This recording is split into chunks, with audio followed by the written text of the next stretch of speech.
Chapter number 13 light. ये video इस chapter की लाइन बाय लाइन एक्सप्लेनेशन है।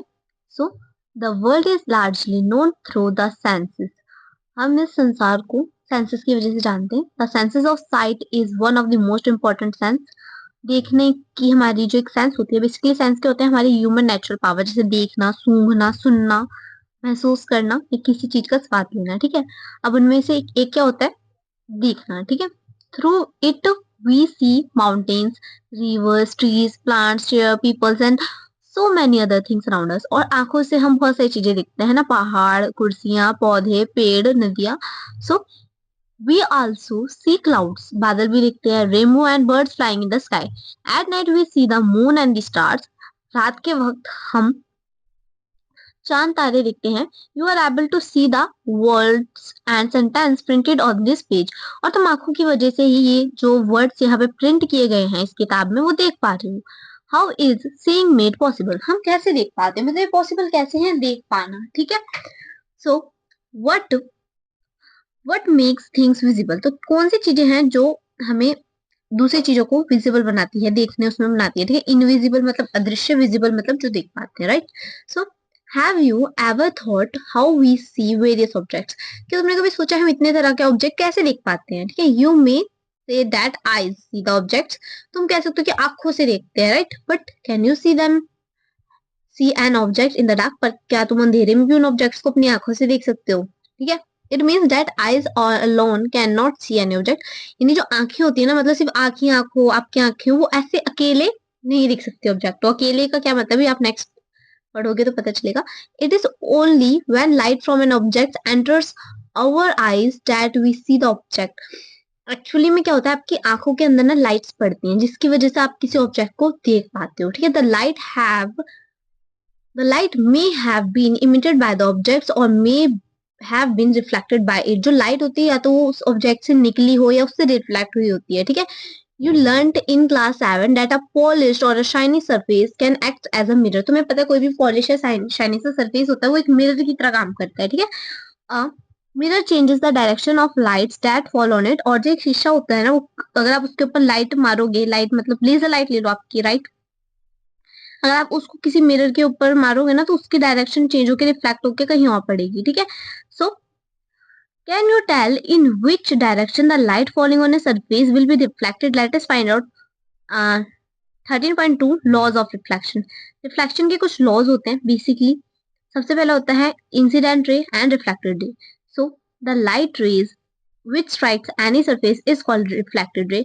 जब भी किसी सतह पे कोई भी लाइट पड़ती है तो उसको हम रिफ्लेक्टेड रे बोलते हैं। ठीक है, द रे that comes back from the surface after reflected is known as reflected ray। और यहाँ से कोई भी लाइट ऐसे वापस जाती है ना, उसको हम रिफ्लेक्टेड रे बोलते हैं। वो किसी भी डायरेक्शन में जा सकती है। ठीक है, then draw lines showing the position of the plane mirror. कुछ लाइन ड्रॉ करनी है जो कि प्लेन मिरर को शो कर रही है पोजिशन को। The incident ray and the reflected रे on the paper will be the help of your friend. Remove the mirror and the comb। Draw a line making an angle of 90 degrees to the line representing the mirror at the point where the incident ray strikes the mirror। This is known as the normal to the reflecting surface at the point fig 13.2 drawing the normal। तो basically ये देखिए जो इस तरह का surface है ना जिसके पीछे ये चीजें है, ये वाला, ये बेसिकली आपका मिरर है। ठीक है, मिरर है ये आपकी नॉर्मल रे होगी, ये आपकी रिफ्लेक्टेड रेज। ठीक है, so between the normal and the incident ray is called the angle of incident. ठीक है, इसको हम इस तरह से डिनोट करते हैं। Then the angle between the normal and the reflected ray is known as the angle of reflection. और जो एंगल होता है ना नॉर्मल और रिफ्लेक्टेड रे के बीच का, उसको हम एंगल ऑफ रिफ्लेक्शन बोलते हैं। Measure the angle of incidence and the angle of reflection। Repeat the activity several times by changing the angle of incident। Enter the data in table 13.1। तो basically देखो कोई भी रिफ्लेक्टेड रे पड़ रही है, ठीक है, इंसिडेंट रे पड़ रही है, सॉरी, उससे लाइट्स रिफ्लेक्ट होके जा रही हैं और इन दोनों के बीच का जो पाथ होता है उसको हम नॉर्मल बोलते हैं। ठीक है, देन हम देखते हैं इधर कि so do you see any relation between the angles of incidence and the angle of reflection? तुम्हें क्या कोई इनके बीच संबंध दिख रहा है? So are they approximately equally बराबर हैं, ठीक है. If the experiment is carried out carefully it is seen that angle of incidence is always equals to the angle of reflection. This is one of the laws of reflection. Basically law of reflection काफी important है आपके exam के point of view से, तो आप इसको याद कर लीजिएगा. कोई भी एंगल ऑफ इंसिडेंस होता है ना, तो बराबर होगा एंगल ऑफ रिफ्लेक्शन के, ठीक है. Let us perform another activity on the reflection. और रिफ्लेक्शन के ऊपर ही हम कोई दूसरी एक्टिविटी परफॉर्म करके देखने वाले हैं नीचे, दैट इज एक्टिविटी 13.2, ठीक है. इसके अंदर आप basically incident ray, reflected ray and the normal at the point of incidence lie in the same plane वगैरह देखोगे. सो बेसिकली क्या है इसमें, when the whole sheet of a paper is spread on the table, एक बहुत बड़ा सा आपको पेपर लेना है, ठीक है, उसको आपके टेबल पे फैला देना है. इट रिप्रेजेंट वन प्लेन, वो एक प्लेन होगा, ठीक है. The incident ray, the normal at the point of incidence and the reflected रे are all or in this plane. When you bend the paper you create a plane different from the plane in which the incident ray and the normal lie. Basically आपने वो paper लिया, उसके ऊपर race पड़े रही, आपने उस paper को थोड़ा बेंड किया तो क्या होगा, उनके डायरेक्शन भी बदलेगी, ठीक है. So then you do not see the reflected ray. तो ऐसे करने पे तुम्हें रिफ्लेक्टेड रे नहीं दिखने वाली. What does it indicate? ये क्या बताता है? It indicates the incident ray, the normal at the point of incidence and the reflected ray all lie in the same plane.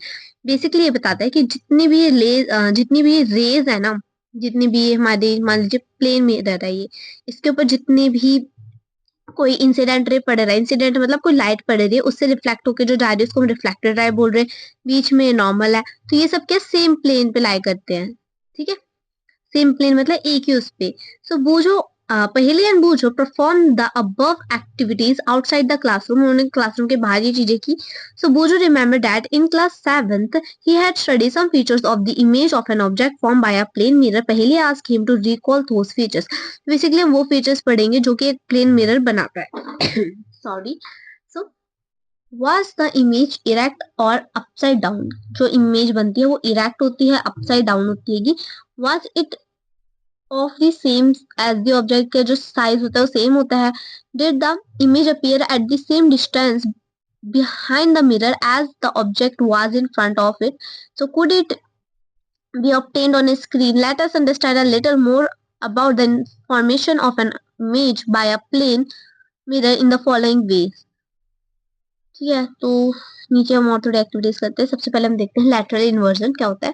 So you may recall that an image formed by a mirror, the left of the object appears on the right and the right appears on the left. This is known as lateral inversion, ठीक है. Then आता है regular and diffuse reflection. तो basically regular और diffuse reflection क्या होता है. So when all the parallel raise, parallel का मतलब आपको पैरेलल लाइन पता है, एक लाइन के बगल में दूसरी लाइन चलती है उसको हम पैरेलल बोलते हैं. So when all the parallel raise reflected from a tough और इरेगुलर सरफेस, कभी भी किसी, देखो हमने अब तक पढ़ा कि प्लेन मिरर है उसके ऊपर लाइट आ रही है रिफ्लेक्ट हो रही है, अभी बोला है कि टफ सा या फिर इरेगुलर सा वो होना चाहिए, ठीक है. उसके ऊपर से जब भी लाइट रिफ्लेक्ट करती है ना, so remember that the diffusion reflection is not due to the failure of the law reflection, it is caused by the irregularities. तो ऐसा कुछ भी नहीं होने वाला है, मतलब अगर ये सरफेस जो है प्लेन नहीं है तो बेसिकली ये जो है वर्क भी नहीं करेगा, ठीक है. देन हम पढ़ते हैं on the other hand reflection from a smooth surface like of a mirror is called a regular reflection. और एक नॉर्मल सा जो आपने ऊपर पढ़ाएगा कि मिरर के ऊपर एक लाइट पड़ रही है और वो रिफ्लेक्ट होकर जा रही है, तो बेसिकली रेगुलर रिफ्लेक्शन है, ठीक है. रेगुलर रिफ्लेक्शन का हम एग्जांपल दे रखा है एंड ये इरेगुलर है, ठीक है, मतलब होता तो है but not like that. Then उसके बाद हम देखते हैं कि reflected light can be reflected again. एक रिफ्लेक्टेड लाइट जो होती है दोबारा से रिफ्लेक्ट हो सकती है. So recall the last time you visited a hairdresser, she or he makes you sit in the front of a mirror after your haircut is complete. He or she holds a mirror behind you to show how the hairs has been cut. Do you know how you could see the hairs at the back of your head? कुछ इस तरह से होता है, जब भी आप बाल कटवाने जाते हो लड़कों को तो पता ही होगा कि वो बाल कटाते हैं तो पीछे से दिखाने के लिए जो बार्बर होता है वो एक दूसरा मिरर लेता है ताकि सामने वाले को पता चल सके कि उसके बाल कैसे कटे. सो Mahaley recalls having constructed a periscope as an extended activity in class 6th. The periscope makes use of two plane mirrors Can you explain how reflection from the two mirrors enables you to see objects which are not visible directly? Periscopes are used in submarines, tanks, and also by soldiers in the bunkers to see things outside. Then हम देखते हैं multiple image. So you are aware that a plane mirror form only a single image of an object. तुम्हें पता है कि कोई भी एक प्लेन मिरर होता है वो एक सिंगल ऑब्जेक्ट क्रिएट करता है ना, मतलब अगर एक देखो ये मिरर है, इसके अंदर एक सिंगल यही है, इंसान है, सिंगल मिरर है, दूसरे वाला सिंगल ये बार्बर भी है ना. So if two planes mirror are used in a combination, so तो बेसिकली क्या है कि क्या होगा अगर हम दो प्लेन मिरर को इस्तेमाल करें कॉम्बिनेशन में. सो एक्टिविटी 13.2 ये रही. So basically, can you now explain how you can see the back of your head at the hairdresser shop?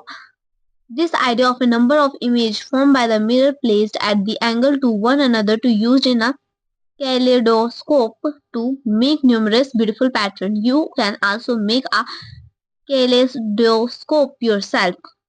So kaleidoscope आप ही बना के देख सकते हैं. Then मेरे पास आता है सनलाइट व्हाइट और कलर. जो सनलाइट होती है व्हाइट होती है या कलर्ड होती है. So in class 7 you have learn that sunlight is referred as a white light. तुम्हें पता है कि जो सनलाइट होती है व्हाइट कलर की होती है. You also learn that it consist of A 7 colour, वो 7 कलर से मिलके बनी होती है. Here is another activity. Activity 13.7 भी हैगी, इसके अंदर आप शो कर सकते हो जो सनलाइट होती है वो सर्वर कलर्स लेती है. Then what is inside our eye, हमारी आंखों के अंदर क्या है. So we see things only when light coming from them enters our eyes. हम किसी भी चीज को तभी देख सकते हैं जब कोई लाइट उनमें से आ रही हो हमारी आंखों के अंदर वो एंटर करे. ठीक है. सो eyes is one of our most important sense organ. It is therefore important to understand its structure and working. ये बहुत ज्यादा जरूरी होती है हमारी आंखें. अगर हमारी आंखें ना हो तो हमारा पता नहीं क्या ही होगा. तो इसलिए हमें हमारी आंखों को जानना बहुत जरूरी है, इनका ध्यान रखना बहुत जरूरी है. सो मेक श्योर कि आप अपनी आंखों का ध्यान रखो. ठीक है. और वीडियो अच्छी लग रही हो, समझ आ रही हो, make sure to like and subscribe, क्योंकि मेरी एक वीडियो पे 1K भी हो गए हैं. ठीक है, लेकिन सब्सक्राइबर्स बिल्कुल भी नहीं बढ़ रहे हैं. ये मेरे लिए थोड़ा डिमोटिवेटिंग सा भी है. So make sure you subscribe. Then the eye has a रफली spherical shape. The outer coat of the eye is white. देखो जो हमारी आई होती है ना, हमारी आंख होती है वो स्पेरिकल शेप की होती है. स्पेरिकल मतलब जैसे सर्कल टाइप में होती है. ठीक है. और जो आउटर कोट होता है ना आई का, वो व्हाइट कलर का होता है. ठीक है. It is tough so that it can protect the interior of an eye from an accident. तो बेसिकली होता है थोड़ा टफ सा होता है, मतलब बहुत हार्ड सा होता है ताकि वो हमारे आईज को प्रोटेक्ट कर सके. It transparent from front part is called. उसका जो आगे का ट्रांसपेरेंट सा हिस्सा होता है उसको हम कॉर्निया बोलते हैं. Behind the cornea, we find a dark muscular structure called iris. उसके बाद हम एक डार्क सा मसल देखते हैं जिसको हम iris बोलते हैं. In the iris there is a small opening called pupil. उसके अंदर एक छोटी सी ओपनिंग होती है जिसको हम pupil बोलते हैं. ठीक है. The size of the pupil is controlled by the iris. और हमारी आंखों का जो आंखों की उस पुतली का कंट्रोल जो होता है ना वो iris करती है pupil का. ठीक है. The iris is a part of eye which gives it its destructive colors. When we see that a person has a green eyes, we refer actually sorry to the color of the iris. अगर हम किसी person को ये कहते हैं ना कि उसकी आंखें हरी है, उसकी आंखें नीली है, तो बेसिकली हम उसकी इरिस का रंग बता रहे होते हैं. Sorry. So the iris controls the amount of light entering into the eye. Let us see how. तो ये हमारे पास जिम बनाएगा डायग्राम है, थोड़ा इंपॉर्टेंट एग्जाम के आने के हाई चांसेस रखता है. देन बेसिकली हम इसका देखते हैं. Behind the pupil of the eye, eye की हमारी जो आंख के अंदर प्यूपिल होती है उसके पीछे एक लेंस होता है which is thicker in the centre, जो कि अंदर से मतलब सेंटर से तो मोटा होता है. सो जो प्यूपिल के पीछे हमारी आईज, हमारी प्यूपिल के पीछे हमारी आंखों के अंदर प्यूपिल के पीछे लेंस होती है. ठीक है. जो कि थिकर होती है सेंटर से, नहीं सेंटर से तो मोटी होगी. So what kind of a lens is thicker at the centre. And recall what you learned about lenses in class 7. तो बताओ कौन सा लेंस होगा. और तुमने 7th क्लास के अंदर लेंसेज के बारे में क्या पढ़ा. So the lens focus light on the back of the I on layer called retina. हमारी आंखों के अंदर ना रेटिना होता है इस साइड पे. ठीक है. यहाँ बता भी रखा है नीचे कि यहाँ पे होता है retina. So The retina contains several nerve cells. Sensation felt by the nerve cells are then transmitted to the brain through the optic nerve. There are two kinds of cells.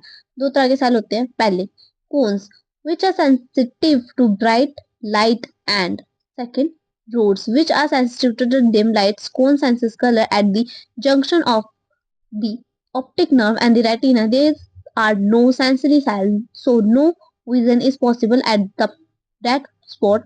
This, this is called the blind spot. Its existence can be demonstrated as follows. Demonstration of a blind spot, then care of the eyes. हमें हमारी आंखों का कैसे ध्यान रखना चाहिए. So if advised, use suitable spectral क्या बोलते, sorry, spectacles. I can't pronounce it. So basically चश्मे की बात की जा रही है कि सुटेबल चश्मे पहनने चाहिए आपको, ठीक है. टू लिटिल और too much light is bad for eyes. बहुत कम रोशनी और बहुत ज्यादा रोशनी दोनों ही हमारे लिए बुरी है. Insufficient light causes I strains, headaches. Too much light like that of the sun, a powerful lamp or laser torch can injure the retina. Do not look at the sun or a powerful light directly. कभी भी सूरज या किसी भी बहुत ज्यादा light वाली चीज को ध्यान से डायरेक्टली नहीं देखना है. Never rub your eyes. अपनी आंखों को रब नहीं करना. If a particles of dust go into your, तुम्हारी आंखों में कोई पार्टिकल चला गया हो तो wash your eyes with clean water. If there is a no improvement go to the doctor. तुम्हारी जो आंखें उनको रब करने के बजाय तुम उन्हें पानी से साफ करो और तुम्हें कोई इंप्रूवमेंट नहीं दिख रही है तो बेसिकली एक डॉक्टर के पास जाओ, ठीक है. Always read at a normal distance of a vision. अगर तुम किताबें पढ़ रहे हो तो बहुत नॉर्मल डिस्टेंस पे पढ़ना. ये नहीं आप बहुत दूर रख के किताबें पढ़ रहे हो, बहुत पास नहीं, normal, right. Do not read by bringing the book too close to your eyes और टू फार. ये आपको पता है. देन हम देखते हैं visually impaired person can read and write. So एक विजुअली इम्पेयर्ड यानी वो इंसान जो देख नहीं सकता वो भी पढ़ और लिख सकता है. Some persons, including children, can be visually impaired. देखो visually क्या है, impaired क्या है, बेसिकली कुछ नहीं है, वो इंसान जो देख नहीं सकता, ठीक है. They have very limited version to see things. Oh sorry, देख नहीं सकता नहीं, मतलब आई मीन देख तो सकता है बट इतना नहीं, ठीक है. उनके पास लिमिटेड वर्जन होती है चीजों को देखने की. Some person can not see at all since birth. मतलब वो कुछ तो जन्म से नहीं देख सकते. Some persons may loses their eyesight because of a disease or an injury. कुछ अपनी आंखों की जो रोशनी होती है ना किसी एक्सीडेंट से या किसी चोट की वजह से खो देते हैं, ठीक है. Such persons try to identify things by touching and listening to the voices more carefully. तो वो लोग क्या करते हैं, चीजों को छू के आवाज सुन के पहचानते हैं कि वो चीज है क्या. So they develop their नहीं sorry they develop their other senses more sharply. तो जो उनके दूसरे सेंसेस होते हैं ना, छूने के, सुनने के, सूंघने के, स्मेल करने के, उनको वो और शार्प कर देते हैं, ठीक है. However additional resources can enable them to develop their capabilities further. Then what is Braille system. The most popular resource for visually challenge person is Braille. तो बेसिकली उनके क्या आएगा. The present system was adopted in 1932. There is a Braille code for a common language, mathematics, and scientific notations. Many Indian languages can be read using the Braille system. ठीक है. Then हम देखते हैं. Okay, so visually impaired people learn the Braille system by beginning with letters. सबसे पहले क्या होता है, ये हमारा एक सिस्टम होता है पढ़ाई का उन लोगों के लिए जो देख नहीं सकते. इसके अंदर सबसे पहले आप लेटर्स को सीखते हो. देन कुछ स्पेशल कैरेक्टर्स होते हैं, लेटर के कॉम्बिनेशन होते हैं. Methods depends upon recognition by touching. छू के आप पहचानते हो. Each character has to be memorised. हर एक को याद करते हो. Braille text can be produce by hands और by machine. Typewriter like devices and printing machines have now been developed. और इसी के साथ हमारा चैप्टर कंप्लीट होता है. आई नो मुझे भी थोड़ी बहुत मिसकंसेप्शन इस चैप्टर में रहे हैं, मतलब थोड़ी बहुत चीजें मैं भी यहाँ पे कंफ्यूज हो गई हूँ, लेकिन ये चैप्टर वैसे बहुत इजी है. आपकी 8th क्लास का लास्ट चैप्टर है, तो मेक श्योर इस चैनल पे सिर्फ साइंस की नहीं अदर सब्जेक्ट की भी वीडियो आएंगी दोबारा 6th क्लास से. सो आपका भी नंबर आएगा, जल्दी आएगा. और अगर आपको वीडियो अच्छी लगी हो तो make sure to like and subscribe. मिलते हैं नई वीडियो में, तब के लिए बाय, टेक केयर.